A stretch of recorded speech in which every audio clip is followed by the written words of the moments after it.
भाकपा माले और असंगठित मजदूर मोर्चा के द्वारा रविवार को शहीद आजम भगत सिंह की शहीद दिवस मनाया गया।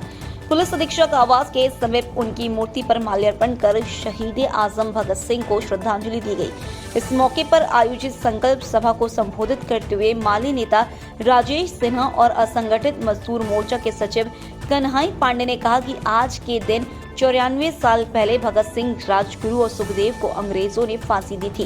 ब्रिटिश सरकार भगत सिंह के क्रांतिकारी विचारों से इतना घबरा गई थी कि उनको पहले सत्ता सुख का लालच दिया गया, लेकिन उन्होंने उसको ठुकरा दिया और हंसते हंसते फांसी के फंदे को झूमते हुए शहीद हो गए। आज जब सांप्रदायिक फांसीवाद साम्राज्यवादी अमेरिका के शहर पर देश के स्वाभिमान पर चोट पहुंचाई जा रही है, धर्म और जाति की राजनीति ने देशवासियों के बीच नफरत, घृणा फैलाकर चंद मुट्ठी भर पूंजीपतियों को देश के तमाम आर्थिक संसाधन, कल कारखाने, प्राकृतिक संपदा उनके हवाले कर बेरोजगारी, महंगाई को बढ़ाकर मेहनत कशों का जीना मुश्किल कर दिया है।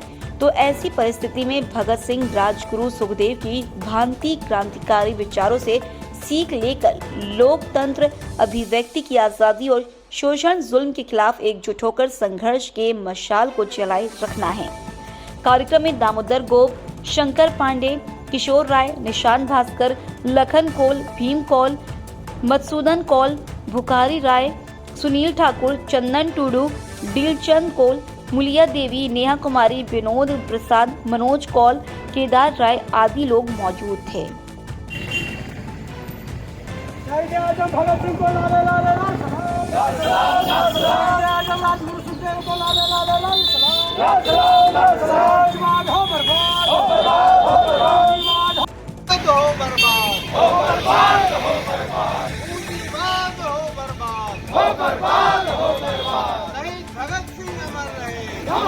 सुपर शासन चलता था और मुट्ठी भर नौजवान उस लड़ाई का नेतृत्व भगत सिंह आज भी इतने प्रासंगिक और समकालीन। साल पहले सुखदेव, राजगुरु और भगत सिंह जी को फांसी मिली थी और उस समय अंग्रेज जो थे भारत में तबाह मचाए थे। आज ठीक उसी के जैसा काले अंग्रेज लोग जिसको कह सकते हैं भाजपा सरकार, केंद्र की सरकार एकदम उसी पैटर्न पे काम कर रही है। तो आज के युवा, किसान, महिला और तमाम बेरोजगारों को, जो मजदूर हैं, उन तमाम लोगों को एकजुट होना पड़ेगा, लाल झंडे के साथ होना पड़ेगा और साम्राज्यवाद जो है उसको बर्बाद करना पड़ेगा। उस जो पूंजीपति हैं जिस प्रकार से और तमाम जो पार्टियां पूंजीपतियों को लेकर जो चल रही है और खासकर अमेरिका से अभी जिस प्रकार से छात्राओं को वहां से लाया गया और एक स्वाभिमान को ठेस पहुंचाया गया है, आज भगत सिंह रहते हैं तो निश्चित तौर पर हम कह सकते हैं कि एक बड़ी क्रांति के रूप में हम लोग देख सकते हैं।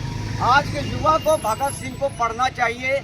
आज के मार्च 2025 को असंगठित मजदूर मोर्चा और माले के बैनर तले शहीद आजम भगत सिंह का 94 शहादत दिवस आज मना रहे हैं और हम आज देख रहे हैं कि जो भगत सिंह ने सपना देखा था कि अंग्रेजी हुकूमत से छीन करके जो काले लोगों के हाथ में सत्ता जाएगा, तो पुनः उसको सुधारने के लिए जो व्यवस्था भगत सिंह ने विचार किया था कि हमें भारत को पुनः 5 साल 7 साल तक गुलाम रखना होगा अपने हाथ में, नेताजी सुभाष चंद्र बोस ने भी यह सपना देखा था। इसीलिए जब तक ये जो आज व्यवस्था में बैठे हुए हैं इनके ऊपर समाजवाद की स्थापना जब तक नहीं होती है, समाजवाद की सत्ता नहीं आती है, तब तक ये संभव नहीं है। सिंह की अनुगुंज पूरे देश में गूंज रहा है। ठीक आज से 94 वर्ष पहले ब्रिटिश उपनिवेशवाद को उखाड़ फेंकने के लिए शहीद आजम भगत सिंह, राजगुरु और सुखदेव ने फांसी का फंदा इसलिए चूमा था कि उनका मकसद केवल ये नहीं था कि गोरे अंग्रेज भाग जाएं और काले अंग्रेज आकर के यहाँ के मेहनतकश मजदूर और किसान पर शासन करें। उनकी लड़ाई इस मकसद के साथ था कि देश की सत्ता, देश का बागडोर यहाँ के मेहनतकश मजदूर किसानों के हाथों में जाए। शहीद आजम भगत सिंह, राजगुरु सुखदेव का शहादत दिवस है। जिस विचारधारा के खिलाफ लड़ाई उन लोगों ने लड़ा, जिस विचारधारा के खिलाफ उन लोगों ने फांसी का फंदा चुमा, आज वही विचारधारा इस समाज में हावी है। वर्तमान समय में तय करना है कि मजदूर, किसान और छात्र को समाजवाद के साथ रहना है कि फांसीवाद के साथ रहना है। आज फांसीवाद जिस तरह से अधिकार का जमाता चला जा रहा है, लोकतांत्रिक अधिकारों का हनन हो रहा है, संवैधानिक अधिकारों का हनन हो रहा है, इसको अगर बचाना है तो नौजवानों को, किसानों को, मजदूरों को, महिलाओं को इस फांसीवादी सरकार को उखाड़ फेंकना होगा, तभी समाज में समृद्ध समाज बनेगा। जय हिंद, जय झारखंड। इसके तरफ वाकिफ है मेरी कलम, इसके तरफ वाकिफ है मेरी कलम। मेरे जज्बातों से अगर मैं कुछ भी लिखना चाहूँ तो इनके बाद लिखा जाता है। इनकलाब जिंदाबाद। भगत सिंह का शहीदी अर्पण मनाएं और माला अर्पण किए। और जैसे भगत सिंह हमारे लिए पहले इतना कुछ करके गए हैं, उनके जो आज शहीद हुआ है, सो उसी के लिए माला अर्पण किए।